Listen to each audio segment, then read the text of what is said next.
while back, I was heading out on a business trip, and the flight was delayed an hour and a half. And it was interesting because as the gate agent announced that it was time to head out to JFK, she says it in this tone of voice: "All right, JFK travelers, let's go." And it was funny. It's like, did we do something wrong? Why are you annoyed at us? And I found myself later thinking, if this was Southwest Airlines, they wouldn't be talking to us this way. And then I found myself thinking about, what is it that Southwest Airlines seems to know that most other airlines don't seem to know? How do they know how to create an emotional climate where employees love serving the customer? And even though I'm sure working with tired, grumpy air travel customers is not the easiest job in the world, to say the least, they're always chipper and cheery and upbeat. And I think of Southwest Airlines as the epitome of a resilient workforce and a recession-proof workforce. And here's what I mean. A resilient workforce are employees who are able to, regardless of how demanding, high pressure, how difficult the day-to-day work is, they're able to be cheery and upbeat. They don't get into this petty, negative way of interacting. And they're able to give great customer service or patient care, and they work well together.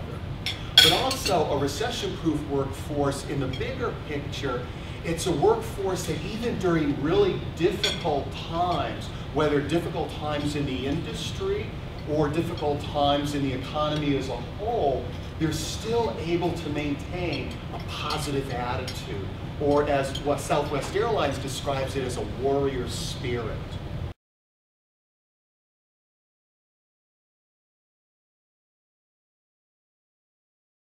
Now, to get us started, I want you to share with you an example of a resilient workforce. And as I'm sharing this with you, here's two things I want you to be thinking about, and then I'm going to ask you to, at your tables, work with this. Number one, what do you think this company does to create a climate that fosters this kind of response? And I'll tell you this when I finish the story again, so you remember, like, what was that? Okay, so number one, what do they do to foster this kind of response? And number two, to ask yourself, are there things that we do in our organization that make this kind of response not really likely? Okay, so here's the story. Years ago, I was talking with the president of Fantastic Foods, and they caught my eye because I'm always on the lookout for organizations that do things well, that know how to create a can-do workforce. And the founder of Fantastic Foods worked in a Montessori school. He's either a teacher or the principal. And he took those Montessori principles for bringing out the best in kids into the workplace. And he embedded them in the culture of Fantastic Foods. So I was talking with the president of this company, and I asked him, like, you've seen the benefits of addressing the people side of business.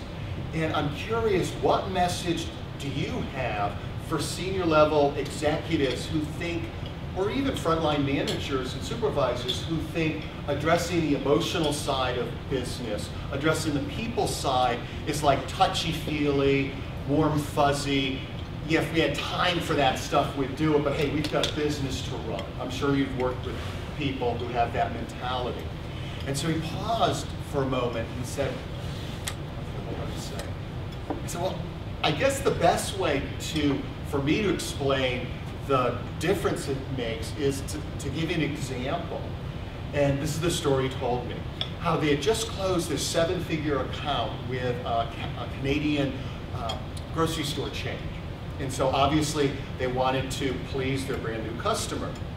Well, what happened was the product that this customer bought, one of the ingredients was stuck in customs, and it wasn't going to arrive at their factory in time for them to produce the product and get it there on time.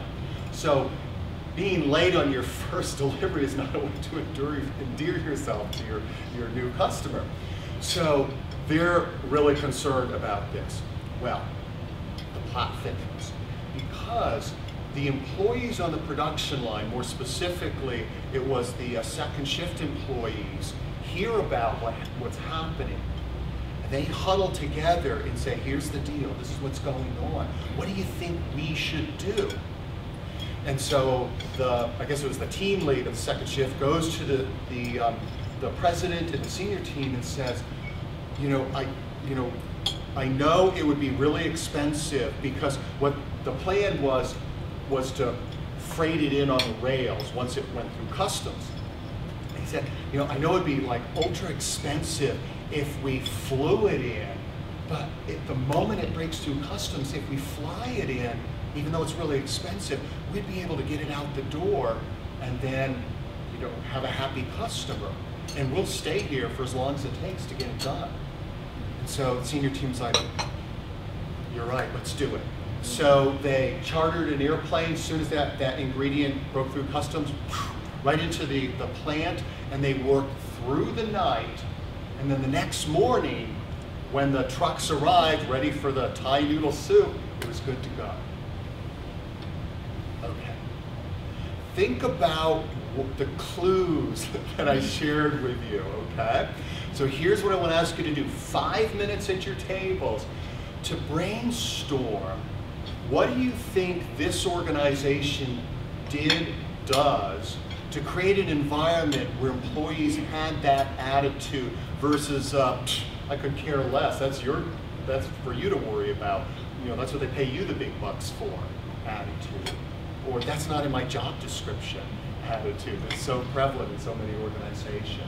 So number one, what do you think management did to create that kind of environment? And then number two, if you feel like it and you get to this point at your table, are there any things that you notice in your organization that is being done that would not make employees likely to have that response, that kind of can-do, let's get the job done response? Okay, 5 minutes, and then we'll compare notes. So, what do you think they did to create the atmosphere where their employees had that sort of can-do attitude? Who wants to start? Empowerment. I'm sorry?